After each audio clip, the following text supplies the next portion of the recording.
बोलो श्री राम। बोलिए सियापति रामचंद्र भगवान की जय। भगवान श्री राम जी लक्ष्मण जी से मिलते हैं और लक्ष्मण जी से पूछते हैं कि तुम यहाँ कैसे और सीता को किसके हवाले करके किसकी रखवाली में छोड़ के आए हो। तब लक्ष्मण कहते हैं प्रभु मेरा इसमें कोई दोष नहीं है, सारा वृत्तांत बताते हैं। जिसे सुनकर के श्री राम जी कहते हैं कि लक्ष्मण जल्दी वहाँ चलो, मुझे मन में कुछ अंदेशा लग रहा है। मुझे लग रहा है कि सीता जी आश्रम में नहीं है। छोटे भाई लक्ष्मण जी ने श्री राम जी के चरण कमलों को पकड़कर हाथ जोड़कर कहा, हे नाथ मेरा इसमें कुछ भी दोष नहीं है। लक्ष्मण जी सहित प्रभु श्री राम जी वहां गए जहां गोदावरी के तट पर उनका आश्रम था। आश्रम को जानकी जी से रहित देखकर श्री राम जी साधारण मनुष्यों की भांति व्याकुल, दीन और दुखी हो गए। जब पर्णकुटी में सीता जी को नहीं देखा, वे विलाप करने लगे, हे सीते, हे गुणों की खान, हे जानकी, हे रूप, शील, व्रत और नियमों को पवित्र धारण करने वाली सीते,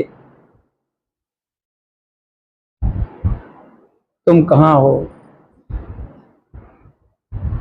बहुत तरह से विलाप कर रहे हैं। लक्ष्मण जी ने बहुत प्रकार से समझाया। तब श्री राम जी लताओं और वृक्षों की पंक्तियों से पूछते हुए चल रहे हैं, ढूंढते हुए, हे पक्षियों, हे पशुओं, हे भौरों की पंक्तियों, तुमने कहीं मृग नैनी सीता को देखा है। खंजन, तोता, कबूतर, हिरण, मछली, भौरों का समूह, प्रवीण, कोयल, कुंदक कली, अनार, बिजली, कमल, सर्द का चंद्रमा और नागनी, वरुण का पास, कामदेव का धनुष, हंस, राज और सिंह, ये सब आज अपनी प्रशंसा सुन रहे हैं। सब अपने आप को बड़ा कहा रहे हैं, लेकिन तुम्हारा पता कोई नहीं बता रहा है। इनके मन में जरा भी संख्या और संकोच नहीं है। हे जानकी सुनो, तुम्हारे बिना ये सब आज ऐसे हर्षित हैं मानो राज पा गए हों। अर्थात तुम्हारे अंगों के सामने ये सब तुच्छ हैं, अपमानित और लज्जित थे। आज तुम्हें ना देखकर ये अपनी शोभा के अभिमान में फूले समा रहे हैं। हे सीते, तुमसे ये अनख सफलता कैसी सही जाती। हे प्रिय, तुम शीघ्र ही प्रकट क्यों नहीं हो जाती। इस प्रकार अनंत ब्रह्मांडों के अथवा महिमामयी सर्वशक्ति सीता जी के स्वामी श्री राम जी सीता जी को खोजते हुए इस प्रकार विलाप करते हैं मानो कोई महाविरही और अत्यंत कामी पुरुष अपनी पत्नी को ढूंढता हो। पूर्ण काम राम सुख राशि, मनुज चरित करे अजय अविनाशी। पूर्ण काम, आनंद की राशि, अजन्मा और अविनाशी श्री राम जी मनुष्यों कैसे चरित्र कर रहे हैं। ये तो हम सब जानते हैं कि श्री राम जी पूर्ण काम है, आनंद की राशि है, अजन्मा है। लेकिन ये ध्यान रखें कि हम जो भी हैं सब पता है कि मैं कौन हूँ, सबका एक स्वरूप है, लेकिन उसमें जब रूप भरना होता है तो उसके अनुरूप उसको कार्य करना होता है। रामलीला आपने देखी है। रामलीला में कोई लक्ष्मण बनता है तो उसको लक्ष्मण जैसा वेश धारण करना पड़ता है और लक्ष्मण कैसी ही भाषा निकालनी पड़ती है। जो राम का रोल करता है उसको राम जैसा रूप धारण करना पड़ता है और राम जैसी ही कोमल वाणी बोलनी पड़ती है। रावण का जो वेश धारण करता है उसको रावण जैसा ही कपड़े पहनने होते हैं, रावण जैसा रूप बनाना पड़ता है और रावण जैसी ही कर्कश वाणी बोलनी पड़ती है। अगर वो वैसी वाणी नहीं बोलता है तो उसका रूप रोल जो है सार्थक नहीं होता है। यहाँ श्री राम जी मनुष्य रूप में है, भले पूर्ण काम आनंद की धाम अजन्मा अविनाशी हो, लेकिन है तो मनुष्य के स्वरूप में। तो मनुष्य जैसा ही चित्त कर रहे हैं, पशुओं से पूछ रहे हैं, हिरण से पूछ रहे हैं तुमने कहीं मेरी सीता को देखा है, वृक्षों से पूछते हैं हे ताल के वृक्ष तुम तो बहुत लंबे हो, तुमने कहीं मेरी सीता को देखा है।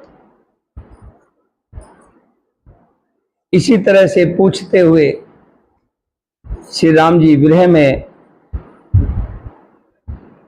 जा रहे हैं। और तभी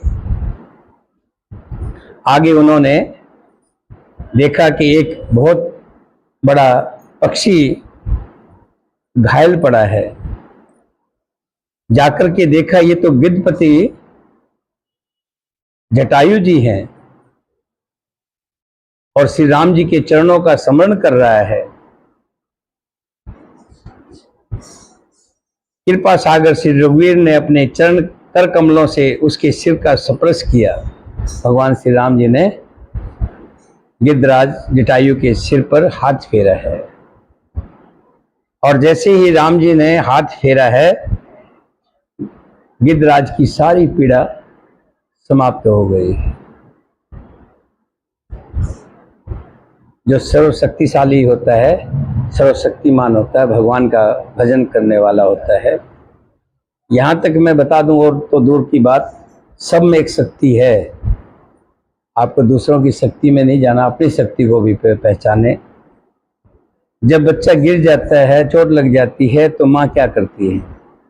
उस पर हाथ फेर देती है, फूंक मार देती है और बच्चे की चोट ठीक हो जाती है, रोना बंद कर देता है बच्चा। आप सब में वो शक्ति है, लेकिन हमें उस शक्ति की पहचान, हम अपनी शक्ति को पहचान नहीं पाते। श्री राम जी ने जैसे ही हाथ फेरा गिद्धराज के सिर पर, वैसे ही गिद्धराज पीड़ा से मुक्त हो गया, सब पीड़ा जाती रही। तब कह गिद्ध वचन धर धीरा, सुनो राम भंजन भवभीरा। नाथ दसानन यह गति कीनी, तेहि खल जनक सुता हर लीनी। गिद्ध ने कहा, हे भव जन्म मृत्यु के भय का नाश करने वाले श्री राम जी, सुनिए। हे नाथ, रावण ने मेरी ये दशा की है, उसी दुष्ट ने जानकी जी को हर लिया है। हे गोसाई, वो उन्हें लेकर दक्षिण दिशा की ओर गया है। सीता जी कुर्री की तरह अत्यंत विलाप कर रही थी। हे प्रभु, मैंने आपके दर्शनों के लिए ही प्राण रोक रखे थे। हे कृपा निधान, मेरे प्राण अभी रुक नहीं रहे हैं। मैं इन प्राणों को इसीलिए रोके बैठा था कि आप आ जाएं तो मैं आपको सीता के बारे में बता दूं। श्री राम जी ने कहा, हे तात, शरीर को बनाए रखिए। तब उसने मुस्कुराते हुए मुंह से ये बात कही, मरते समय जिसका नाम मुख में आ जाने से महान पापी भी मुक्त हो जाता है, ऐसा वेदों में लिखा हुआ है, और वही आप मेरे नेत्रों के विषय होकर मेरे सामने खड़े हैं। हे नाथ, अब क्या कमी रहेगी जिसके लिए मैं इस देह को रोक के रखूं? नेत्रों में जल भरकर श्री रघुनाथ जी कहने लगे, हे तात, आपने अपने श्रेष्ठ कर्मों से दुर्लभ गति पाई है। जिनके मन में दूसरों का हित बसता है, दूसरों का हित समाया रहता है, उनके लिए जगत में कुछ भी, कोई भी गति दुर्लभ नहीं है। एक व्यक्ति भगवान के मंदिर में भगवान से प्रार्थना कर रहा है, मांग रहा है। वहीं एक दूसरा व्यक्ति चादर लिए ओढ़े खड़ा है, पड़ा है, और कहता है जा जा तुझे 1 करोड़ रुपये मिलेंगे। वो कहता है अरे भिखारी, तू अपने लिए 2 रोटी का तो जुगाड़ कर ले, तो जो मुझे 1 करोड़ रुपये की बात कर रहा है, तेरे पास खुद के लिए दो रोटी का जुगाड़ नहीं है। कहता जा जा तुझे 1 करोड़ रुपये मिलेंगे, लेकिन ध्यान रखना इसे अपने लिए मत यूज करना, जो पैसा मिलेगा उसे अपने लिए मत करना, दूसरों के लिए करना। अब हो गया, उसे देखा फोन में मैसेज आया 1 करोड़ रुपया आ गया है खाते में। बड़ी सी दुकान पे गया, बहुत बढ़िया बढ़िया कपड़े खरीदे और खरीदा, और जैसे ही उसने कहा मैं आपको ऑनलाइन कर देता हूँ, ऑनलाइन करने लगा, ऑनलाइन नहीं हुआ। सुनने वाली बात है। वापिस चल पड़ा। रास्ते में एक बहुत ही बेचारी भूखी होगी, कह रही है भैया कुछ खाने को दिला दे, कुछ खाने को दे दे, कुछ खाने को दिला दे। अब उसके दिमाग में आ गया कि ये पैसा तेरे काम नहीं आएगा, तुझे अपने लिए नहीं खर्च करना, दूसरों के लिए करना है। अब वो उसको लेकर के उसी दुकान पे गया। साथ में करियाने की दुकान थी, ब्रेड ब्रूड थी और थी। 500 रुपये के उसके अपने घर थोड़ा ना थी, उसके पास तो आए हुए थे 500, 600, 700 के 2 ब्रेड के दे दे, 2 ये दे दे, 2 ये दे दे, 700 रुपया बिल बना। ऑनलाइन किया, फटाक देसी हो गया। वापिस मंदिर में आया,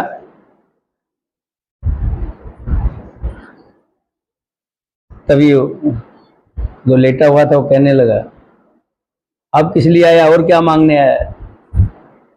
मिल गया ना जो चाहिए था। तो मिल तो गया, मैं तो ये पूछने आया हूं कि तू अपने लिए क्यों नहीं मांग लेता, मेरे लिए इतना जो हुआ।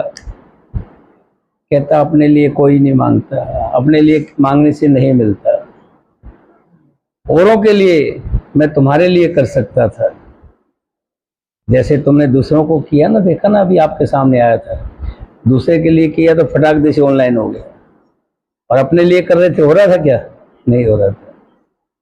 तो मैं भी अपने लिए तो करने की कोशिश कर रहा हूं, मेरे लिए नहीं हो रहा, लेकिन मैंने तुम्हारे लिए चाहा तो तुम्हारे लिए हो गया।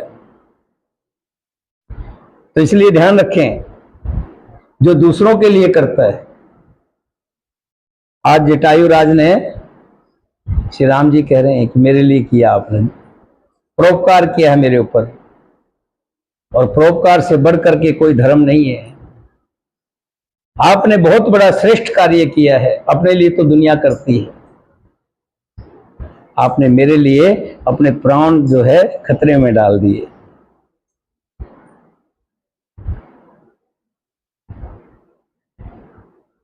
हे तात, शरीर छोड़कर आप मेरे परम धाम को जाइए, मैं आपको क्या दूं, आप तो पूर्ण काम है, सब कुछ पा चुके हैं। सीता हरण तात जन, कहो पिता सन जा। लेकिन ये बात परम धाम में जाएंगे, वहां मेरे पिताजी मिलेंगे, वहां पर मत बताइए कि सीता का हरण हो गया है, नहीं तो वो बड़े दुख पाएंगे।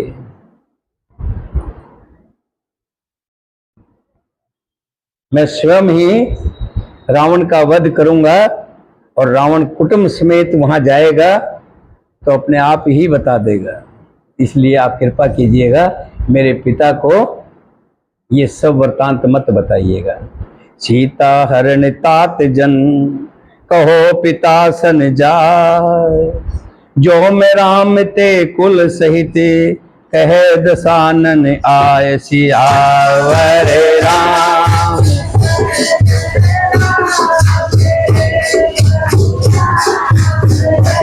जय राम सुनो श्री राम, राम मेरे प्रभु।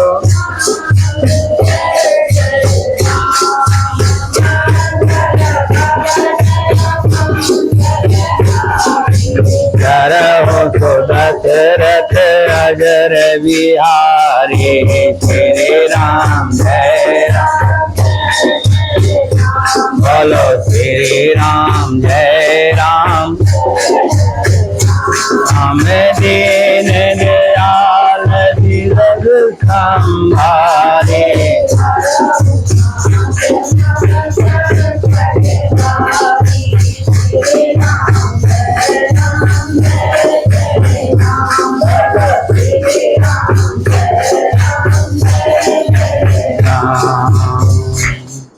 कोमल चित अति दीन दयाला कारण बिन रघुनाथ कृपाला गिद अधम खगमा आमिष भोगी गति दीन जो जाचत जोगी।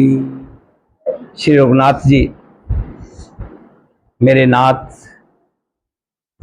अत्यंत कोमल चित वाले दीन दयालु और बिना ही कारण कृपालु हैं। सोचिए जरा, गिद्ध पक्षियों में सबसे अधम पक्षी जो मांसाहारी था, जिसको सबसे अधम मानते हैं गिद्ध, उसको भी मेरे प्रभु ने दुर्लभ गति दे दी जिसको योगी जन मांगते रहते हैं। सुनो उमाते लोग अभागी हर तज होए विषय अनुरागी। शिव जी कहते हैं पार्वती सुनो, वे लोग बड़े अभागे हैं जो भगवान को छोड़ करके विषयों में अनुराग करते हैं, जो श्री राम जी की कथा का अपने कानों से समृद्ध नहीं करते। पास में ही कथा हो रही होती है, उनका मन कथा में नहीं लग रहा, उनका मन विषय भोगों में लग रहा है। कि बड़े अभागे हैं वो। ऐसे मेरे प्रभु को छोड़कर जो विषय भोगों में जुड़े हुए हैं, जिनको राम के नाम में जवाही आती है, सुस्ती आती है, आलस आता है, ऐसे प्रभु मेरे राम जी उनका सिमरण क्यों नहीं करते हो? विषय भोगों को छोड़ते क्यों नहीं है? हम गाते हैं कथा में, आरती में कहते हैं, विषय विकार मिटाओ पाप है रो देवा,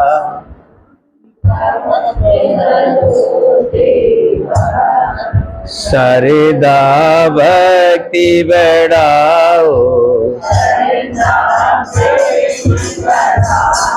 ओ संतन की सेवा ओम जय। खाली गाने से बोलने से बात नहीं बनेगी। ये ठीक है कि बोलने से हम अपना विचार प्रकट कर रहे हैं कि विषय विकार मिटाओ। विषय विकार क्या है? संसार में तेरा मेरा, उसने कह दिया, उसने ले लिया, उसने दे दिया, उसने रख लिया, उसने ये कर दिया, उसने ये कर दिया है। कोई शराब पी रहा है, कोई मदिरा, कोई दारू पी रहा है, कोई वेश्यागमन कर रहा है, कोई कुछ कर रहा है। ये सारे संसार के जितने भी हैं विषय हैं, विषय भोग हैं। ये भोगने में अच्छे लगते हैं, लेकिन जब इनके फल आते हैं तो बड़े कड़वे होते हैं, बहुत बुरे फल होते हैं, फल अच्छे नहीं होते। भोगने में अच्छे लगते हैं, लेकिन भगवान का नाम सुनना, भगवान का नाम बोलना, भगवान का नाम कहना, भगवान के नाम में बैठना, हरि कथा सुनना, ये बड़ा मुश्किल लगता है, बड़ा मुश्किल कार्य है। हर एक आदमी इसको नहीं अपनाता है, लेकिन इसके फल बड़े मीठे हैं। जो नित्य इसका सेवन करता है वो मोक्ष का हकदार बन जाता है, अधिकारी बन जाता है।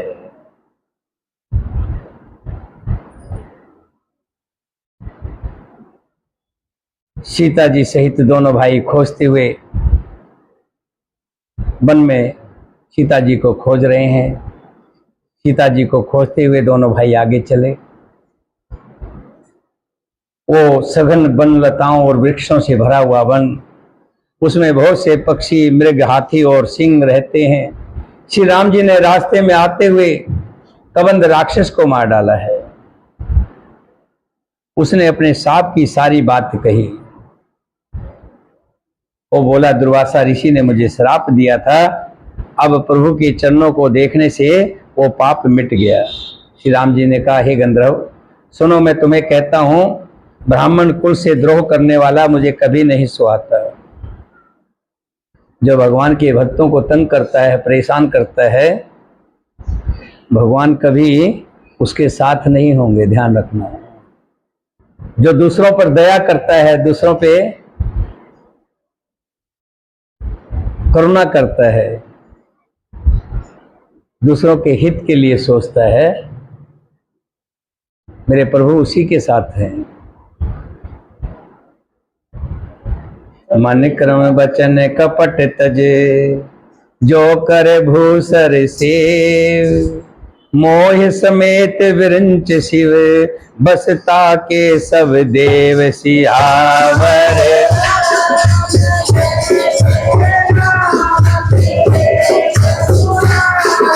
जय जय राम।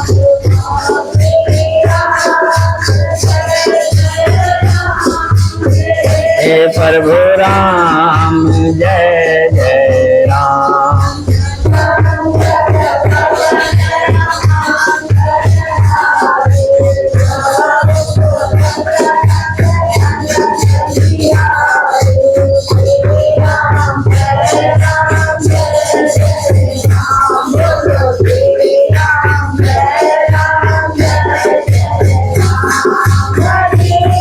दयाल विरद संभारी हर,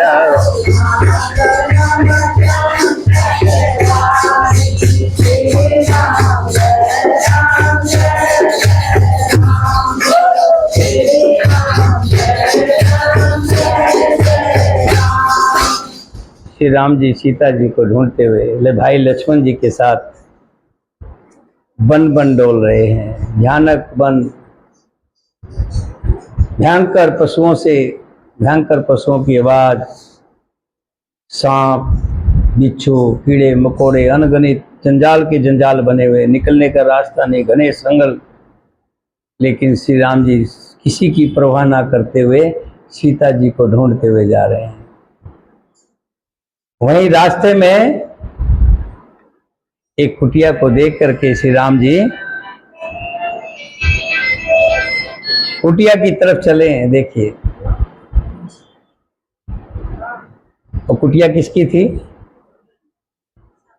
सवरी की कुटिया थी। हाँ, सर सिज लोचन बाहु विशाला, जटा मुकुट सिर उर्वन माला, श्याम गोर सुंदर दो भाई, सवरी परि चरण लपटाई। जैसे ही श्री राम जी लक्ष्मण जी सवरी की कुटिया के पास पहुंचे, सवरी जैसे पहले से आस लगाए बैठी थी, मेरे प्रभु आएंगे। ये आज की बात नहीं, रोज का काम था। रोज जाती थी, मीठे मीठे फल लेकर के आती थी, चुन चुन करके, और उनको रख लेती थी। आज मेरे राम जी आएंगे, आज मेरे राम जी आएंगे, ऐसे करते करते शाम हो जाती थी, फिर रात हो जाती थी, फिर दिन निकलाता था। दिन निकलने से पहले फिर साधु संतों की जो कुटिया थी उनकी बाहर की सफाई करके आती थी। वैसे तो साधु लोग उसको पास में जाने नहीं देते थे, क्योंकि वो भील जाति की थी, नीच जाति की थी। लेकिन वो दिन निकलने से पहले पहले जाकर के उनके सब दरवाजे बाहर आती थी, सफाई कराती थी, ताकि संत जब जाएं मंदिर की तरफ भगवान को पूजा करने के लिए, उनके पैरों में कोई कांटे ना लगे, कोई कंकर ना चुभे। फिर फल ले आती थी, तोड़ तोड़ करके, बीन बीन के, और कुटिया में बैठकर आस जोतती थी, मेरे राम जी आएंगे, मेरे राम जी आएंगे। बाहर आहट हुई, दौड़ी दौड़ी आई, मेरे राम जी आ गए हैं, मेरे राम जी आ गए हैं। जाकर के सीधे चरणों में गिर गई है, लिपट गई चरणों से, क्योंकि उनके गुरु ने पहले बता दिया था कि हे सबरी, आस मत छोड़ना, श्री राम जी एक दिन जरूर मिलेंगे तुझे, उनकी आस जो ना आएंगे तेरे घर पे। तो गुरु के वचनों को सिर पर अपने धारण किया हुआ था। लोगों ने बहुत कहा, अरे पगली, भगवान भी कभी आए आज तक किसी को दिखाई दिए हैं क्या? वो तो गुरु तेरे तुझे थोड़ा सा मन समझाने के लिए कह गए थे। क्यों बावली हो रही है? नहीं, मेरे गुरु जी कह के गए हैं आएंगे, राम जी मेरी कुटिया में आएंगे। क्यों? मेरे गुरु जी कह के गए हैं। गुरु जी के वचनों को उसने अड़िग मान लिया। सबरी जाके पैरों में लिपट गई, प्रेम में मगन हो गई, मुख से वचन नहीं निकलता, बार बार चरण कमलों में सर नवा रही है। फिर उठी है, उठ करके भगवान को देखा है कि जो गुरु जी ने बताया था वही पहचान है। सिर पर जटा जुट है, धनुष धारण किए हुए हैं, हाथ घुटनों से नीचे हैं, लंबे हैं, एक नहीं दो हैं, दो भाई हैं राम लक्ष्मण के साथ। पहचान पक्की हो गई है, अंदर गई है, अंदर जाकर के जल का लोटा लेकर के आई है। दोनों भाइयों के पैर पखारे हैं, मेरे राम जी के पैर पखारे हैं, और उनको ले जाकर के अंदर जो आसन बिछा रखा था, सुंदर सा आसन। सुंदर आसन किसे कहते हैं? जिसमें प्रेम भरा हो। आप इतने सोफे लगा दीजिए, उन पर किसी को बिठा दीजिए और भाव आपके अच्छे नहीं है, प्रेम नहीं है, तो किसी काम का नहीं। टाट का बना करके, फटे हुए कपड़ों का बना करके, बिन करके बिछा दीजिए, लेकिन प्रेम से उसको ले जा करके हाथ से साफ कर करके देखें कि हाँ कितने प्रेम है, उसमें प्रेम दिखाई दे रहा है। फिर उसको उस पर बिठाइए, बैठिए आप। माता सौरी ने भगवान को आसन दिया है। कंद मूल फल सुरस यति, दिए राम को आन। बहुत ही रसीले फल जो लेके आई थी, स्वादिष्ट कंद मूल, यहाँ कहते हैं कि बैर लेके आई थी कि राम जी भिल्ली के झूठे बेर खा रहे हैं। क्या कर रही है? चक चक के दे रही है, कहीं कोई कड़वा तो नहीं है, कोई खट्टा तो नहीं है, जो स्वाद है वो देती है, और जो स्वाद नहीं है उसको फेंक देती है। ऐसे ही कुछ फल लक्ष्मण को भी दिए, लेकिन लक्ष्मण ने नहीं खाया, घृणा महसूस हुई। आगे चल करके वही फल जो है, हाँ, श्री राम जी उन फलों को खा रहे हैं और बहुत प्रशंसा कर रहे हैं कि मैंने आज तक इतने मीठे फल नहीं खाए, बहुत मीठे हैं रे सबरी तेरे फल। मैं इतना बड़ा हो गया, इतना बढ़िया कंद नहीं खाया मैंने, आज पहली बार खा रहा हूं। हाँ हाँ हाँ, बड़ी प्रशंसा कर रहे हैं, बड़ाई कर रहे हैं।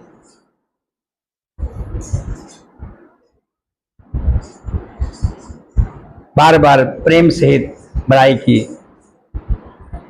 फिर वे हाथ जोड़कर आगे खड़ी हो गई। प्रभु को देखकर उनका प्रेम अत्यंत बढ़ गया। सबरी ने कहा, मैं किस प्रकार की आपसे आपकी स्तुति करूं? मैं तो भजन भी नहीं जानती, कोई भजन नहीं गा लूं। हम आप सब जानते हैं, छोटा छोटा भजन तो गुनगुना ही लेते हैं कभी कभी, लाला जी मेरी लागी लगन मत छोड़ना, हरि जी मेरी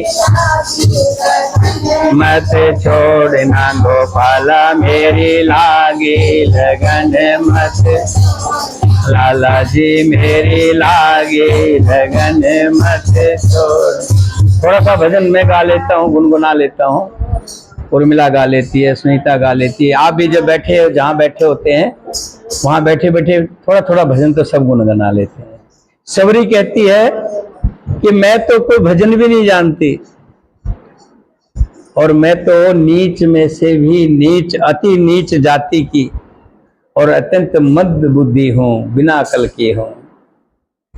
जो अधम से भी अधम है उनमें से भी मैं अत्यंत अधम हूं, और उनमें से भी मैं पाप नाशन हूं, भीलनी हूं, पक्षियों को मारने वाली, पशुओं को मारने वाली ऐसी जाति में उत्पन्न हुई हूं। हे प्रभु मैं मंद बुद्धि हूं। श्री रघुनाथ जी ने कहा, हे भामनी मेरी बात सुन, मैं तो केवल भक्ति का ही संबंध रखता हूं। जिसके अंदर भक्ति है, प्रेम है, वो मेरा है। और जिसमें भक्ति नहीं है, प्रेम नहीं है, वो कितना बड़ा ज्ञानी हो, कितना बड़ा पंडित हो, वेद जानता हो, शास्त्र जानता हो, लेकिन भक्ति और प्रेम नहीं है तो उससे मेरा रिश्ता नहीं है। मेरा तो एक ही रिश्ता है, क्या? भक्ति का रिश्ता है। जात पात कुल धर्म बढ़ाई, धन बल परिजन गुण चतुराई, भक्तिहीन नर सो है कैसा, बिन जल बारिद देखूं जैसा। हे सबरी, जाति पाति कुल धर्म बढ़ाई, धन बल कुटुंब गुण और चतुरता, इन सब के होने पर भी भक्ति के बिना मनुष्य कैसा लगता है? जैसे जल के बिना बादल। समझिए, ध्यान दीजिए। भगवती बड़े ज्ञान की बात कही है। बिना जल के जैसे बादल होता है, और भक्ति के बिना व्यक्ति कितना भी धनवान हो, कितना बलवान हो, कितना गुण वाला हो, कितना चतुर हो, कितने बड़ी जाति का हो, कितने बड़े धर्म का हो, लेकिन अगर उसमें भक्ति नहीं है तो वो बिना जल के बादल के समान है। हे सौरी, आज तक मैंने अपनी भक्ति किसी को नहीं बताई। तुम्हारा प्रेम देख करके, गुरु के प्रति तुम्हारी श्रद्धा और विश्वास देख करके, कि आज तक तुम एक दो वचनों पे रुकी हुई थी, तुम्हारे गुरु ने तुम्हें एक बात कही थी कि राम जी आएंगे, और तुम अपने वचनों पर अडिग हो। आज तक मेरा इंतजार करती रही। तुम्हें मेरे प्रति इतना प्रेम है, भक्ति है, इसलिए तुम इस भक्ति को सुनने की अधिकारी हो, तो मैं तुझे ही अपनी नवादा भक्ति देता हूं। तू सावधान होकर के सुन, मन में धारण करना। पहली भक्ति क्या है? पहली भक्ति, सबसे पहली भक्ति है सत्संग। सुन लीजिए, पहली भक्ति क्या है? सत्संग।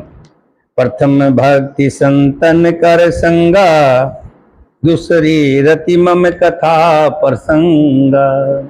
पहली भक्ति आप जब मेरे आने से पहले कर रहे थे, क्या? सत्संग कर रहे थे, भजन कीर्तन गा रहे थे, संतों का साथ। संत संग, सत्संग का मतलब क्या है? जो अच्छे लोग हो, गिने चुने, इस कॉलोनी के, इस नगर के जो गिने चुने लोग हैं, उन लोगों को यहाँ आ गए हो गिन करके, वो संत रूप हैं। असंत रूप यहाँ नहीं आएगा। और आप आ भी गया तो उसका मन कथा में नहीं लगेगा, ध्यान रखना। श्री राम जी ने कहा था, जब भविष्य जी आए ना, तो सुग्रीव ने कहा कि प्रभु राक्षस जाति का है और रावण का भाई है, पता नहीं क्या करने के लिए आया, क्या पता हमारा भेद लेने के लिए आया हो, है? क्या पता भेद लेने के लिए आया हो। तब राम जी ने कहा था कि हे सुग्रीव, जो व्यक्ति, देखिए कितना समय बुरा है आप लोगों का, जो उसको देख रहे हैं इसको नहीं देख रहे, वहां कुछ नहीं है और यहां से बहुत कुछ है।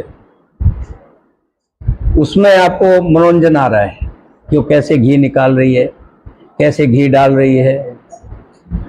दुर्भाग्य नहीं तो और क्या आपका। प्रभु की नवादा भक्ति चल रही है, नौ भक्ति। किस्मत वाला सुन सकता है, नौ भक्ति किसी के बस की नहीं है, नौ भक्ति को धारण करे। ऐसा प्रसंग चल रहा और फिर हमारा ध्यान यहाँ से कहीं दूसरी तरफ चला जाए तो ये हमारा भागापन नहीं तो और क्या है। कहने लगे कि हे सुग्रीव, पहले नंबर तो जो दुष्ट आत्मा है वो हमारे यहाँ सत्संग, मतलब हमारे मेरे सामने आ ही नहीं सकती, और आ भी गई तो यहां आने के बाद वो दुष्ट आत्मा रह ही नहीं सकती, कि उसके जितने भी औगुण हैं वो सभी के सभी खत्म हो जाएंगे, जल जाएंगे। जैसे अग्नि में जल करके कोई भी चीज आती है जल के भस्म हो जाती है, इस तरह से जो औगुण होंगे वो खत्म हो जाएंगे। तुम जाओ ले आओ, प्रेम सहित भविष्य को ले आओ। तो वही कह रहे हैं, पहली भक्ति जो है संतों का सत्संग। यहां बैठे जितने भी हैं वो वही हैं जो संत हैं, संत जैसे जिनके विचार हैं, संत जैसी सोच हैं। अगर ये सोच ना होती तो भला सोचिए क्या जरूरत है 2 घंटे यहां बैठने की। अपना टीवी चलाते, चैनल बदलते, एक चैनल अच्छा नहीं लगता तो दूसरा लगा लेते, एक जगह कथा आ रही होती तो नहीं अच्छी लग रही तो दूसरी जगह लगा लेते। वो मनोरंजन करते ना, वो भी पंखे के नीचे, एसी के नीचे, हैं, और खूब ऊपर सोफे पे बैठ के, क्यों क्या जरूरत थी धरती पे बैठ के। तो ये सत्संगी हैं, ये वो लोग हैं, वो महान आत्मा जो बैठी हैं, जो आकर के सत्संग कर रही थी, भजन गा रही थी। पहली भक्ति सत्संग, संत की संगा, यानी सत्संग की संगे। और दूसरी भक्ति कथा प्रसंग, जिसका कथा में प्रेम हो, भगवान की कथा, चाहे भागवत हो, रामायण हो, गीता हो, प्रेम सागर हो, सुख सागर हो, हैं, जहां जिसमें भगवान का नाम हो, उस कथा को सुनने में उसको आनंद आए, मन लगे, ये मेरी दूसरी भक्ति है। अब समय इजाजत नहीं दे रहा, यहीं से प्रसंग कल फिर शुरू करेंगे। 9 भक्ति हैं, आप ध्यान से सुनिएगा। 9 भक्ति में से आगे ये भी कहा है कि हे सबरी, जो इन पे एक भी भक्ति पर चल पड़े तो मेरे भवसागर, मेरे उसके वैकुंठ को, उसके लिए रास्ते खुले हैं, उसके लिए मेरा वैकुंठ का रास्ता है। लेकिन चलेगा कौन? चलने वाला भी तो चाहिए। एक बार ऐसे ही प्रसंग था, विष्णु भगवान जी और नारद जी जा रहे थे। नारद जी कहने लगे विष्णु भगवान से, प्रभु मुझे आप पर बड़ा, आपके कामों से मुझे संतुष्टि नहीं है, आपके काम ठीक नहीं है। नारद जी की बात सुनकर के भगवान हंसे। ये जानते हैं कि नारद कोई छोटा मोटा ऋषि नहीं है, ब्रह्म ज्ञानी है। हम लोग कह देते हैं नारद को कुछ ऐसा, लेकिन नारद कोई छोटा मोटा ऋषि नहीं, ब्रह्म ज्ञानी है, ब्रह्म ज्ञानी, अंदर का ज्ञानी है। बस नारद में तो एक कमी थी, थोड़ी सी एक दूसरे की लगा देता था उसको जाकर, उसकी उसको भिड़ा देता था, उसकी उसको कह देता था। बस ये थोड़ी सी चुगली करने की आदत थी, नहीं तो नारद जैसा ब्रह्म ज्ञानी नहीं था। कहने लगे प्रभु मुझे आपसे एक गिला शिकवा है। भगवान कहने लगे क्या, बताओ। गिला शिकवा ये है कि आपका बैकुंठ तो खाली है, स्वर्ग तो खाली है, और नरक भरा हुआ है। नरक में ऊपर नीचे गिर रहे हैं लोग इतने, और आपके स्वर्ग में वहां पर तो कोई है ही नहीं, खाली पड़ा हुआ है। विष्णु भगवान हंस के कहने लगे ये है नारद, तेरा कोई रिश्तेदार जानकार है, ले आ उसको बसा दूंगा मैं। पक्का, एकदम पक्का। अगर ज्यादा कुछ लोग हो गए तो कोई बात नहीं, 50-100 भी चलेंगे, और उससे ज्यादा हो गए तो नारद जी तो जान रहे थे कि जो स्वर्ग का नाम लोगा तो दुनिया चलने को तैयार हो जाएगी। हैं 1000-2000 हो गए, अरे नारद जी कह दिया 2000 हो गए तो 1000-2000 को भी बसा लो।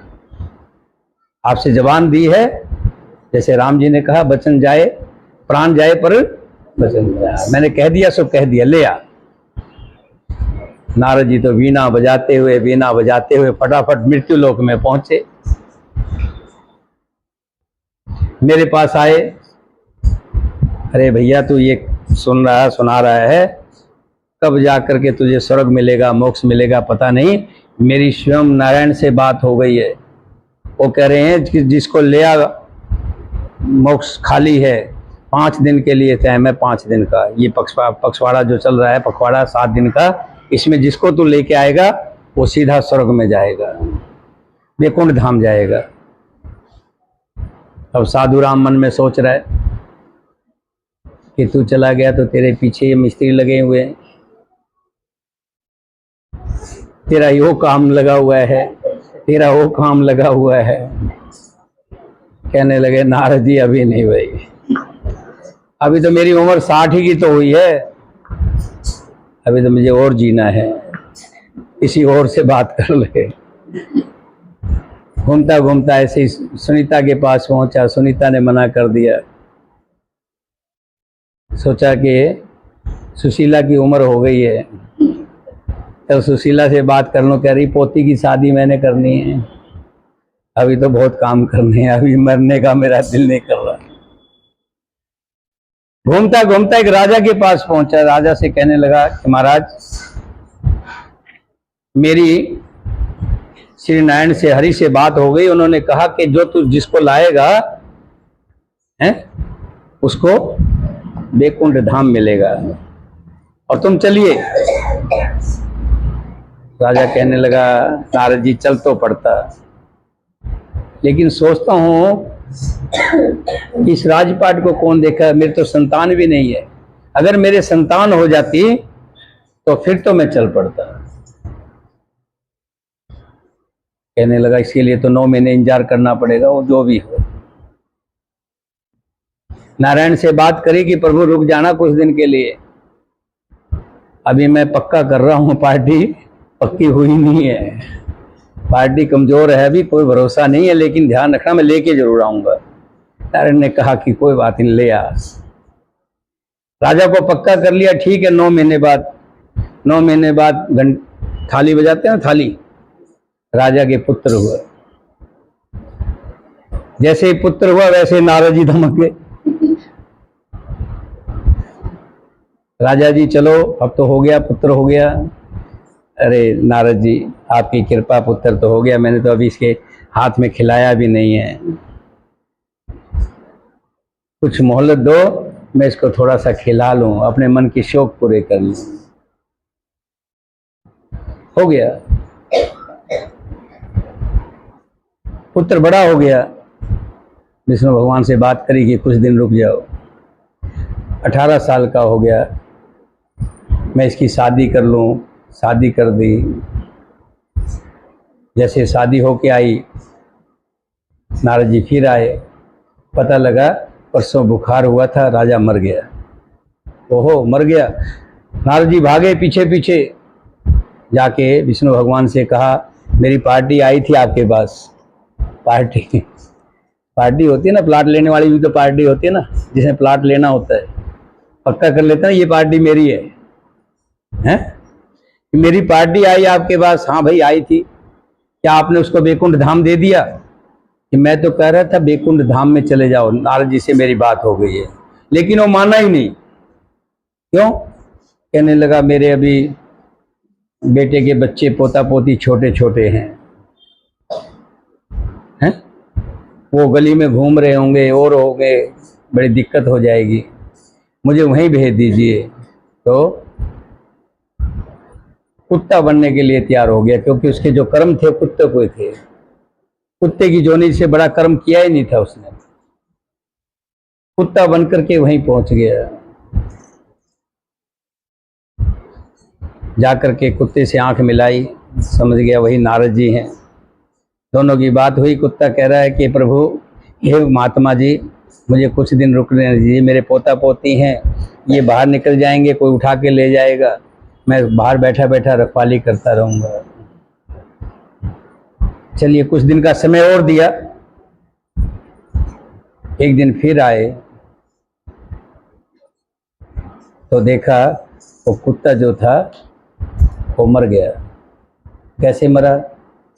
रसोई में गया था। रसोई में क्यों गया था? क्योंकि जो उसका पोता था वो रसोई की तरफ भाग गया था। उसको ये था कहीं आग पर हाथ ना लगा दे। उसको बचाने के लिए कुत्ता भी रसोई में घुस गया। बाहर अंदर से बहू आई, बहू ने बड़ा सा लठ लिया और उस कुत्ते के पीछे मारा। कुत्ते का पीछा टूट गया। बहुत दिन तक परेशान होता होता लास्ट में मर गया। ओहो। फिर भागे भागे गए। फिर भगवान विष्णु से बात करी कि आप मेरी पार्टी आई थी आपके पास? हाँ आई तो थी। फिर उसने कहा कि मुझे उसी घर में भेज दीजिए, मेरा परिवार है, सब कुछ है। तो मैंने उनकी देखा, उसके जो कर्म थे, उसके कर्मों के अनुसार कीड़ा बन सकता था, कीड़े से बड़ी योनि उसको नहीं मिल सकती थी। मैंने कहा कीड़े की योनि मिलेगी? मतलब कुछ भी मिले, देख ले, एक तरफ सरोग है और एक तरफ कीड़े की योनि है, कि मुझे कीड़े की योनि दे दो लेकिन मुझे वहां भेज दो। ये मोह है, ये ममता त्याग। देखो, कीड़े की योनि मंजूर कर ली, बैकुंठ छोड़ दिया, कीड़ा बन गया। कि कीड़ा बन के मैं कम से कम जो नाली में गंदगी होगी उसको खाता रहूंगा, गंदगी अंदर नहीं जाएगी। मेरा कहने का भाव क्या है? श्री हरि का धाम, प्रभु का धाम भजन सत्संग से ही मिलेगा। पहले सत्संग, सत्संग से जब प्रेम हो जाएगा तो कथा अच्छी लगने लग जाएगी, और कथा जब अच्छी लगने लग जाएगी फिर मंत्रों में विश्वास हो जाएगा। तुलसी माता, राधा रानी, मनमोहन, 5 बार यही करेंगे लगातार। मनमोहन मदन गोपाला, ब्रिज के वासा गोपी जन, हरे कृष्णा बल बलाए। तुलसी माता, राधा रानी, मनमोहन मदन गोपाला, ब्रिज के, हरे कृष्णा। तुलसी माता, राधा रानी, मनमोहन मदन गोपाला,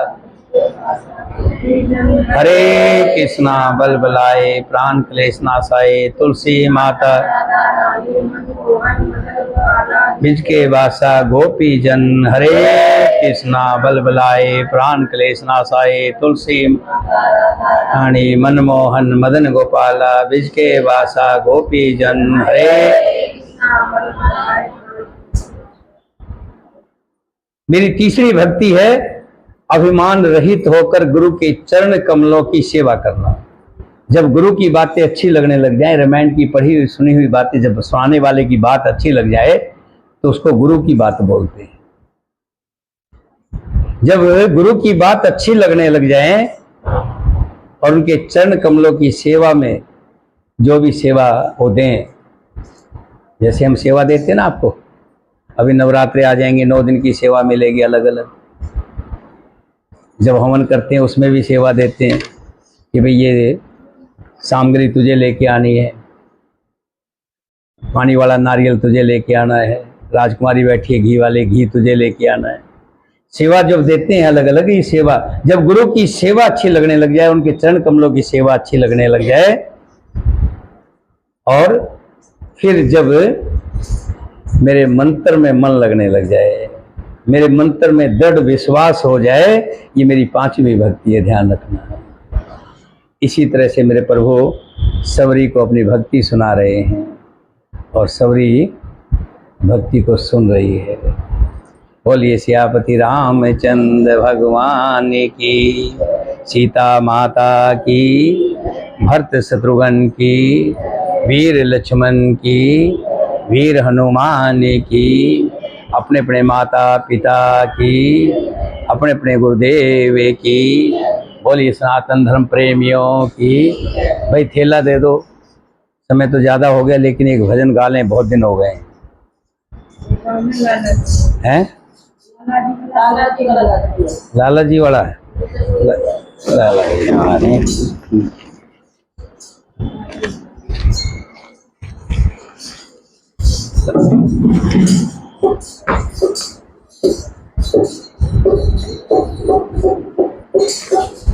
झूठा है संसार रहने का सपना है, झूठा है संसार।